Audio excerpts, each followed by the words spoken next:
أعوذ بالله من الشيطان الرجيم بسم الله الرحمن الرحيم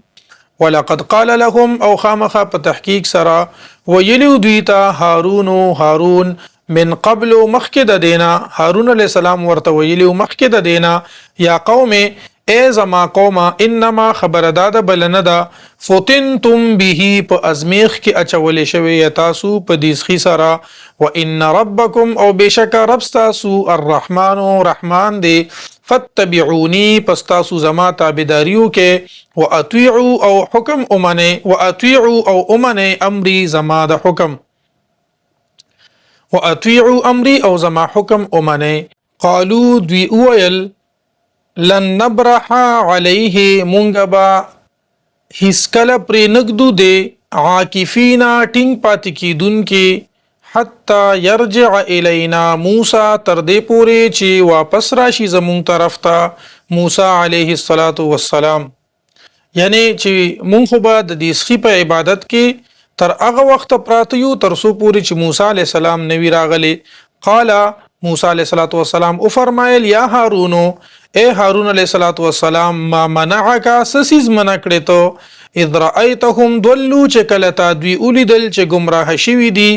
ان د دې خبرې نه سسیز منع کړی لا تتبعن الله تتبعن چې ته زما پیروي مکوا افعصیت امری آیات تا نافرمانی وکړه زما د حکم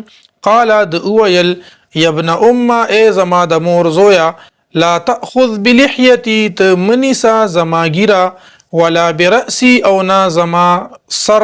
انی خشیتو ز یریدم ان تقولا دا چه تب اوائی فرقتا جدائی را استتا بین بنی اسرائیل پما بین د بنی اسرائیلو کی ولم ترقب قولی او خیال لی اونساتلو انتظار دی اونکلو زما د خبری قالا موسی علیہ السلام او فرمایل فما خطبک سحال لستا یا سامریو اے سامری قال د اویل بصرتو مالی دلو بما په هغه سباندې لم يبصروا به چې دوی لیدلې هغه فقبضت نو پس ما را واغستلې قبضتن یومټه من اثر الرسول د نقش قدم د فرشته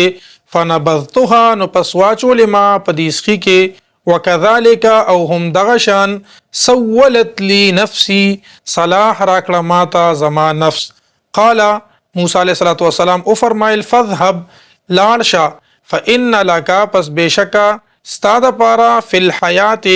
پجند کې دا سزا ده ان تقولا چې تبوای لا مساسا چې لاس مروړی وان لك او بشکا استاد پارا موعدا یو وعده د عذاب ده لن تخلفه چې مخالفت به نشي کېدی د هغه وانظر او وګوره الى الهک خپل معبود ته الذي هغه ظلت علیه چې ته همیشه پاتې وي په هغه باندې عاکفا معتکف عبادت کوونکی لنحرقنه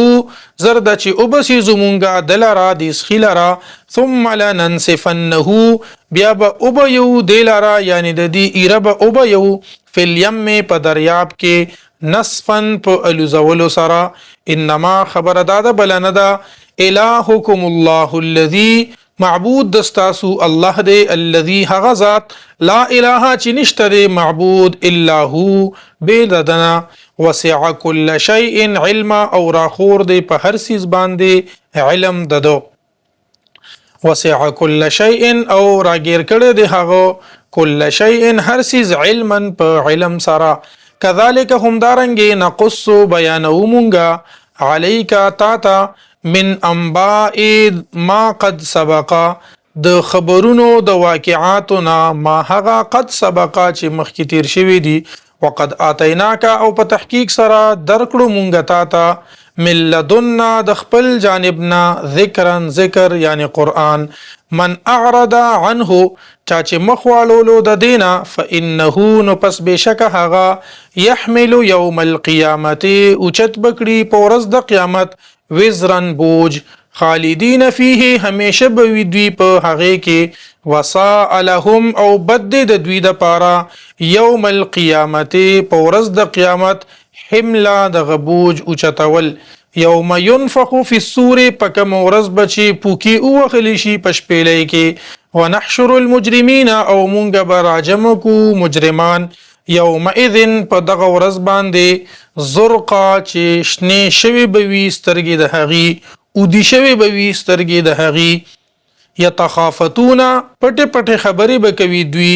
بینهم په خپل منځ کې الا بثتم چې نه پاتې شوي تاسو په دنیا کې الا عشرا مگر لس ورځې نحن اعلم مونږه ښه پوهیږو بما یقولون په هغه څه چې دوی یې وایي اذ یقولو هر کله چې ووایي امثلهم په دوی کې ښه طریقتا په رائے کې ښه رائے والا الا بثتم چې نه پاتې شوي تاسو په دنیا کې الا یوما مگر یو ورځ